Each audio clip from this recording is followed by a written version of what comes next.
Hello everyone and welcome to my channel Economics Mantra.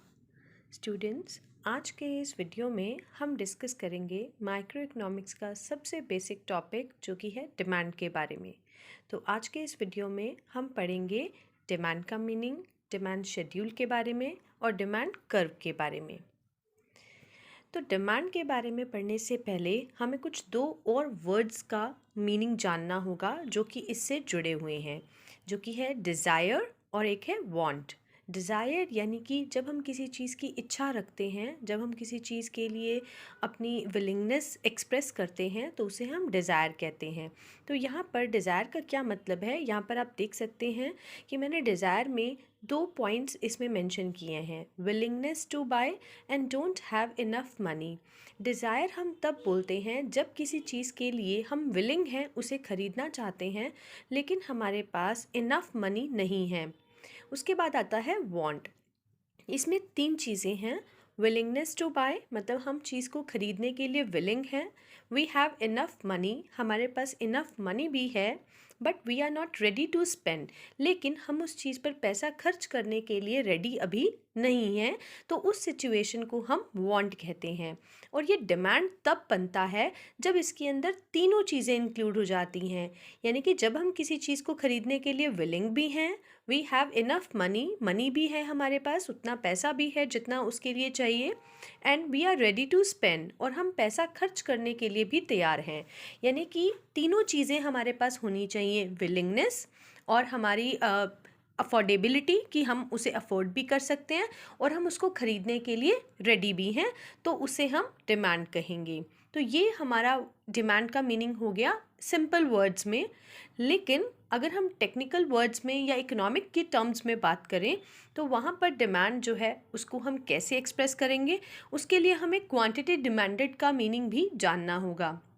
तो ये दोनों टर्म्स एक दूसरे से जुड़े हुए हैं, quantity demanded and demand. Quantity demanded का मतलब क्या होता है, जब एक कंज्यूमर किसी चीज़ को एक पर्टिकुलर प्राइस पर उसकी जितनी यूनिट्स खरीदने के लिए रेडी है, उसे हम क्वांटिटी डिमांडेड कहते हैं। सपोज़ अगर मैं कोई पेन ख़रीदना चाहती हूँ और अगर उस पेन का प्राइस 10 रुपीज़ है, तो 10 रुपीज़ प्राइस पर मैं उस पेन के 2 यूनिट्स ख़रीदने के लिए रेडी हूँ, तो उसकी क्वांटिटी डिमांडेड उस पेन के लिए कही जाएगी 2। इसी तरह से डिमांड का क्या मतलब है, एक कंज्यूमर उसी वस्तु की अलग अलग प्राइसेस पर कितनी कितनी क्वांटिटीज़ खरीदने के लिए रेडी है, उसे हम कहेंगे डिमांड। यानी कि एक पर्टिकुलर प्राइस पर जितनी क्वांटिटी, जितने यूनिट्स हम खरीदने के लिए रेडी हैं, उसे हम क्वांटिटी डिमांडेड कहते हैं। और उसी वस्तु के अलग अलग प्राइसेस पर हम जितनी जितनी क्वांटिटीज़ खरीदने के लिए रेडी होंगे, उन सभी क्वांटिटीज़ को कलेक्टिवली हम डिमांड कह सकते हैं। मतलब अगर वो पेन सपोज़ अगर 10 रुपये का है और हम 2 पेन खरीदने के लिए रेडी हैं, तो 10 रुपये कीमत पर उसकी क्वांटिटी डिमांडेड है 2। अगर वो पेन 5 रुपये का हो जाता है तो हम उसके लिए 4 यूनिट्स खरीदने के लिए रेडी हैं, तो उसकी क्वांटिटी डिमांडेड हो जाती है 4। तो इस तरह से दोनों क्वांटिटीज़ को कलेक्टिवली हम डिमांड कह सकते हैं। नेक्स्ट आ जाता है हमारे पास डिमांड शेड्यूल और उसके टाइप्स। डिमांड शेड्यूल क्या होता है, डिमांड शेड्यूल जो है, शेड्यूल हम एक टेबल को कहते हैं, एक ऐसा टेबल जिसके अंदर हम एक कंज्यूमर एक वस्तु की कितनी क्वांटिटीज़ को डिमांड कर रहा है अलग अलग प्राइसेस पर, जब हम उसे एक टेबल में शो कर देते हैं तो उसे हम डिमांड शेड्यूल कहते हैं। डिमांड शेड्यूल दो तरह का हो सकता है, individual demand schedule and market demand schedule. Individual यानी कि जिसमें हम एक इंडिविजुअल के द्वारा की गई डिमांड को शो करते हैं, और मार्केट डिमांड शेड्यूल वो शेड्यूल है जिसमें हम पूरी मार्केट के डिमांड को दिखाते हैं।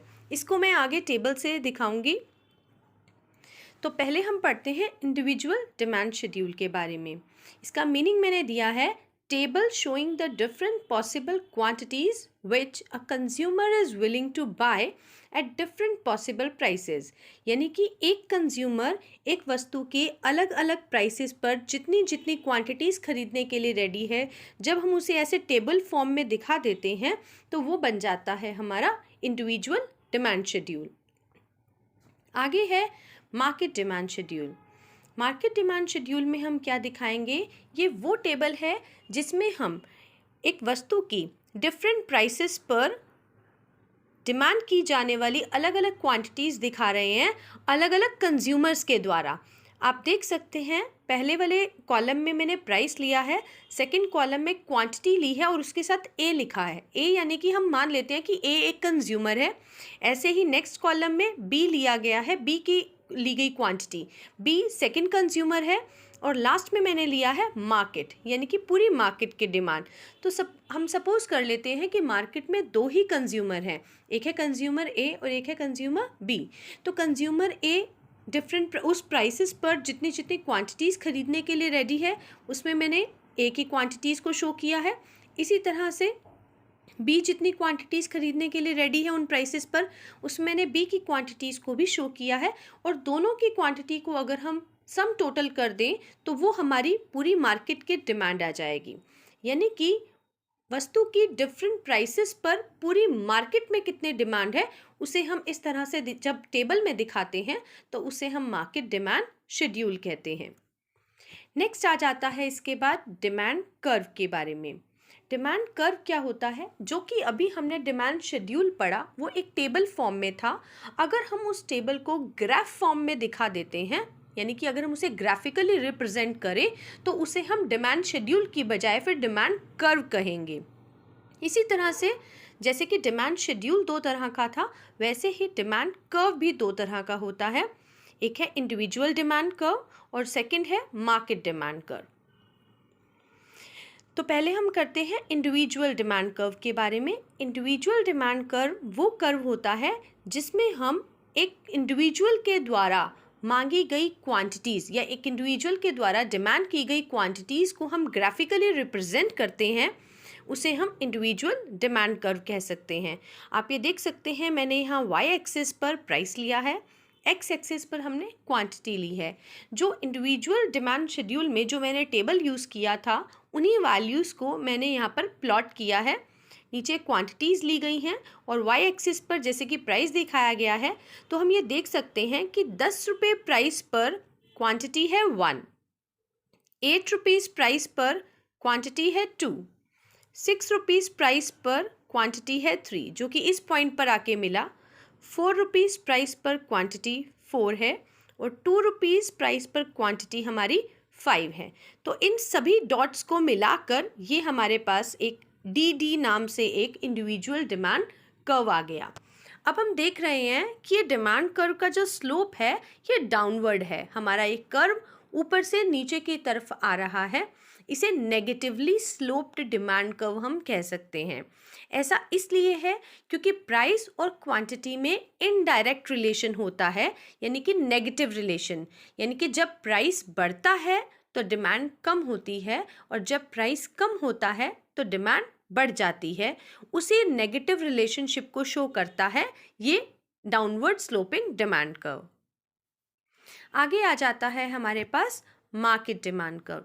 तो जैसे कि हमने मार्केट डिमांड शेड्यूल पढ़ा जिसमें हमने ये पढ़ा कि उस टेबल में पूरी मार्केट ने जितनी डिमांड की है उस वस्तु की उसको हमने सम टोटल करके मार्केट डिमांड की फॉर्म में दिखाया था और वो एक टेबल में दिखाया गया तो उसे शेड्यूल बोला गया। अब उसी मार्केट डिमांड शेड्यूल की जो वैल्यूज़ थी उन्हें यहाँ अगर हम ग्राफ में दिखा देते हैं तो वो बन जाता है मार्केट डिमांड कर्व। तो आप इसमें देख सकते हैं मैंने 3 कर्व्स यहाँ पर जो है वो बनाए हैं, क्योंकि मार्केट डिमांड शेड्यूल में हमने 3 कॉलम्स लिए। एक में हमने कंज्यूमर ए की डिमांड को दिखाया, सेकंड में हमने कंज्यूमर बी के डिमांड को दिखाया था और तीसरे में हमने मार्केट डिमांड को दिखाया था। तो इसलिए हमने कर्व भी यहाँ पर 3 बनाए हैं, एक कंज्यूमर ए के लिए बनाया है, एक कंज्यूमर बी के लिए और जो थर्ड है वो मार्केट डिमांड को शो करने के लिए बनाया गया है। तो जैसे कि इंडिविजुअल डिमांड कर्व में मैंने आपको बताया था कि वाई एक्सिस पर हमने प्राइस लेना है और एक्स पर क्वांटिटी, तो ऐसा ही तीनों कर्व्स में मैंने यहाँ पर किया है। वाई एक्सिस पर प्राइस है और एक्स एक्सिस पर क्वांटिटीज़ हैं। ए और बी की क्वांटिटीज़ आप देख सकते हैं कि मैंने 1 के गैप पे ली हैं और मार्केट डिमांड में मैंने जो क्वांटिटीज़ हैं वो 2 के गैप पे ली हैं, क्योंकि इसमें ज़्यादा क्वांटिटीज़ थी, नंबर ज़्यादा था तो मैंने इसमें 2 का गैप लिया है। तो जो वैल्यूज़ हमने मार्केट डिमांड शेड्यूल में जो ली हैं उन्हीं वैल्यूज़ को हमने यहाँ पर प्लॉट किया है और इस तरह से मेरे पास 3 डिमांड कर्व्स आए हैं। एक है ए के लिए जो डिमांड कर्व, और सेकंड में मेरा बी का डिमांड कर्व आया है, और थर्ड में हमारा मार्केट डिमांड कर्व आया है। तीनों ही कर्व्स हमारे डाउनवर्ड स्लोपिंग है, क्योंकि मार्केट का जो डिमांड कर्व होता है वो सभी इंडिविजुअल के डिमांड कर्व्स का एक तरह से हॉरिजॉन्टल समीशन है। हम देख सकते हैं मार्केट का डिमांड कर्व हमारा थोड़ा फ्लैटर है as compare to individual demand curves. जो ए और बी के लिए हमने डिमांड कर्व्स बनाए हैं ये थोड़े से स्टीप हैं, स्टीप यानी कि थोड़ा सीधे खड़े हैं, सीढ़ी नुमा जिसे हम कह सकते हैं। और मार्केट का डिमांड कर्व जो है वो इन दोनों के डिमांड कर्व्स के कंपैरेटिवली थोड़ा फ्लैटर है, बिकॉज ये इन दोनों का समीशन है। तो यहाँ पर हमारा डिमांड का बेसिक पार्ट जो है वो आज हमने किया है। Thank you very much.